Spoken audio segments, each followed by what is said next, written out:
دعا مانگی تھی، میرے اللہ نے اسے عربی میں قرآن کا حصہ بنایا. ایک بوڑھا باپ جب وہ درد اور دکھ اور غم کی تصویر بنتا ہے،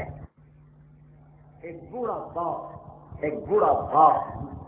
جب وہ درد اور دکھ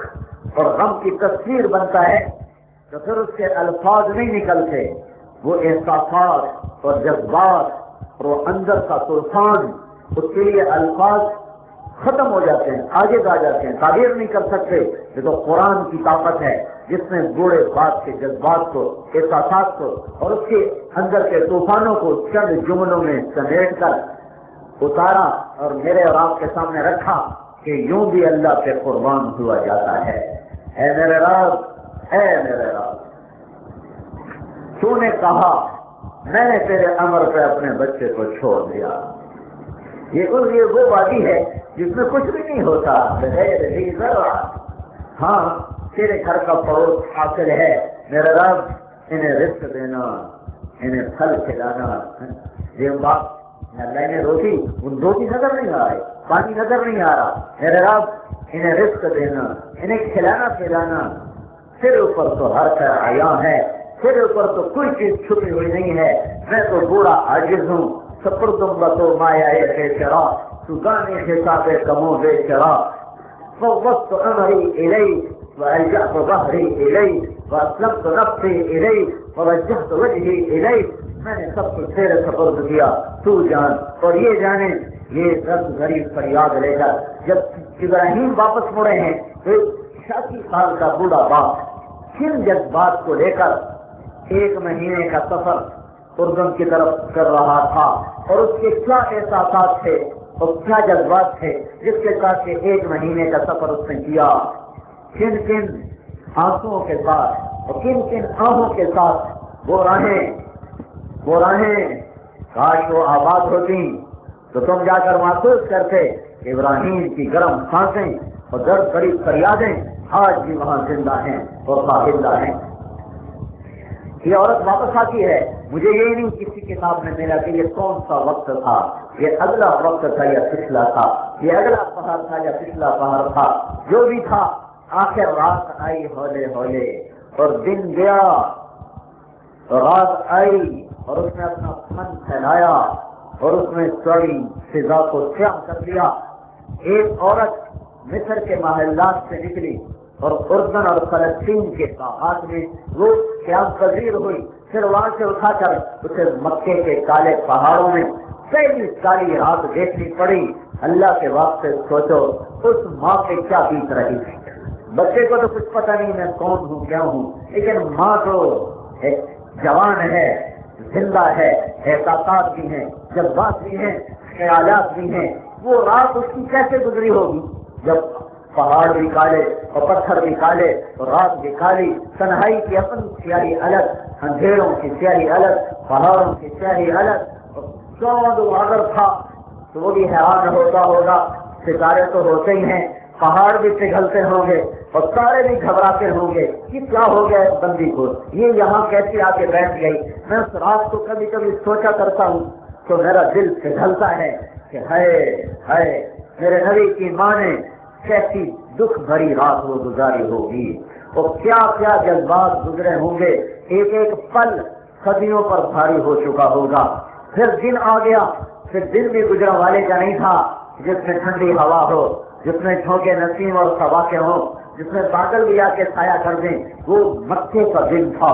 خوفناک گرم اور پوری طاقت کے ساتھ اپنی آنکھ کو کھینچتا ہوا اور اپنی طاقت کو استعمال کرتا ہوا مکے کے پہاڑوں کو گرماتا گیا اور زمین تپتی گئی اور سنگریزے آگ بنتے گئے اور ہوائیں بھی سموم بن گئی اور ان کے اندر بھی آگ کے شرارے اور شعلے بلند ہونے لگے. اور میرے نبی کی ماں اور میرے نبی کے دادا کے لیے آج کوئی اوٹ نہیں جس میں بیٹھ کر اس آگ کا مقابلہ کرے. وہ دن کیسا گزرا ہوگا،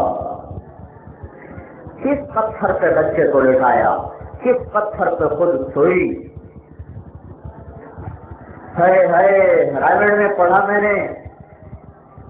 پانی کڑوا ہوتا تھا